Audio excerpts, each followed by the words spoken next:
Blake's going today against a team that he obviously struggled with the last time he faced them. What are you looking for from him today and going forward the last few starts of the season? Yeah, not so much who he's going against. It's more like just Blake and going to, pitch to his capabilities. Forget the lineup a little bit. I'm sure they remember him. He remembers what he did to them. But if Blake goes out and pitches to his strengths, he's going to have a good outing. And the last couple ones, he's done some good things. He's done some inconsistent things. But we've had multiple discussions with him. He's been very open and receptive to a lot of the messages provided. So hopefully he can take that and put that to use today. After a game like last night, does it help you look forward to even next season, saying when we're healthy, when we have the people we want in our lineup, that we can be this dangerous? Yeah. The Alex Cobb, him coming back, you're talking about a guy that's going to have a major impact on your rotation once every 5 days. There's some really positive thoughts on that end. And look, we've swung the bat well these last couple of weeks, and it's nice to see the lineup lengthen out. And like we said earlier, we're getting more output from different people. It's not always the same guys. It seems like it's been consistent, but it's come from different parts of the lineup. Steven hasn't been in there as consistently. Is that more of just you want to see other guys, or is it a reflection of how he's been playing, or how does that kind of? It's probably a little bit of a combination, but yeah. we've got to see. We have an opportunity here this last month to see some guys play, and to be honest with you, the guys that are in there are really producing. Nick Franklin's having solid at bats. Corey Dickerson has come on strong. Souza's going to play. He's part of our club. There's no doubt about it. He's going to get opportunities for and a lot of them going forward. With Franklin, is there any place that you aren't confident in putting him? Because it seems like you can put him anywhere in the infield. You've used him in both corner outfield spots. Yeah, pitcher catcher we haven't done too much of, but as far as in the infield, we'd be fine to put him at third and short. He hasn't had a ton of work there. We're gradually getting him more acclimated over at third. Shortstop he played a lot of when he was younger, but he's looked really comfortable at first, at second, and also in the outfield, like you mentioned. With a couple of the catchers, you've had them going with, it seemed like going with certain pitchers, and you've flipped it the last couple times. Yeah, there's no really rhyme or reason. I do like, let Bobby get back there with Blake for a consecutive start and see if, Bobby has a different message that might resonate for Blake, but nothing really specific at all behind that. So it wasn't just nothing more than just to mix it up and not stay. Right. They've kind of gone back and forth here over the last couple days. And Cobb, everything was good this morning from what you heard. From what I heard, yes. Yeah. With the catchers, are you going to get Kurt in there, getting him some starts? Yeah, he'll get in there. It's going to be a balance. Look, it's not like they can play other positions, so we've got to kind of mix and match. But yeah, our intention was for Kurt to go down to AAA, work on some things. He did that, so he's going to get back up there and play. Is it weird having a bench with those elements on it? With an extra catcher? Two catchers and an outfielder? Yeah, a little bit. We know Maley can play first, though, so that helps.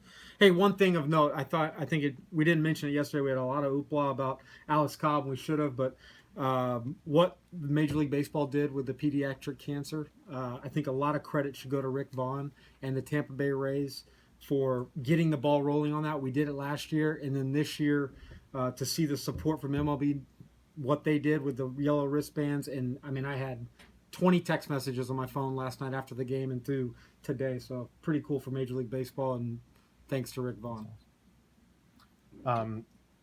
Not sure if we're going to get to talk to you tomorrow since it's a day game. Archer. No, you won't. Going against these guys. I thought maybe you'd change your mind. Archer going against these guys. Yep. And same thing as Blake. Obviously, the finish line is approaching. Yep. What are your thoughts on Archer? Well, I think Archer's thrown the ball well, obviously.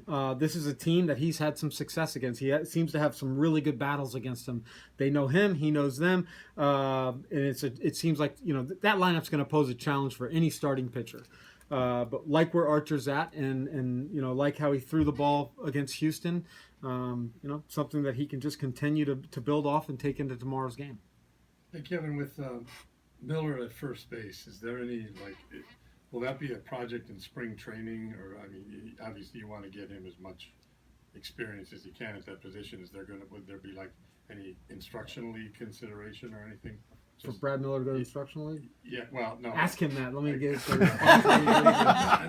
No, I mean, would there be any kind of course or anything? Just to, No, look, we're the best thing that he's doing right now is he's learning kind of on the job, and unfortunately, we're in this position where we can afford to do that.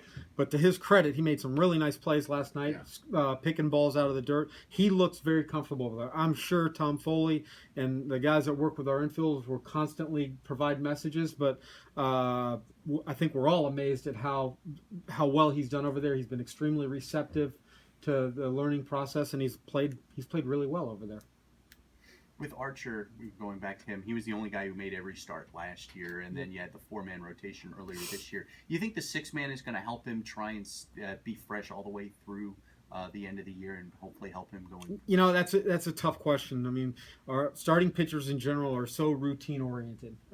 It probably is not the most ideal situation to have your 5-day routine interrupted to go to a 6-man. We respect that, but it was also a difficult decision that, look, we have to do some things to set us in the right direction going into the offseason and into spring training, and that's how we came up. It was best to go to the 6-man. But I don't think it should be that big of an issue, but each pitcher handles things a little differently. But I know Archer's mature enough to know he'll find a way to make sure it works for him. The more you see it, the idea of Miller, Forsythe, Duffy, Longoria, I mean, does that look like it could be more of the elite level infield? Yeah, I mean, look, we've seen Duffy for 3 weeks now, whatever it's been. He's looked really good. I mean, we obviously know he's still playing with some issues where he needs some, rest on certain days, scheduled rest. But I think his addition and Brad, the way he's taken to first base, has really balanced out our infield and made us. You feel with the balls hit on the ground, we're going to make the play and we're going to get out. Right, I mean, you have 4 pretty athletic guys there. Yep, we do. Like, and you don't have that, the one guy you don't want it hit to. It seems like you're pretty set all the way around. That's exactly how we feel. We're very comfortable with how the infield has lined up, and going into the off season and into spring training, we feel like it's been good. Everybody good? Thanks, Kevin.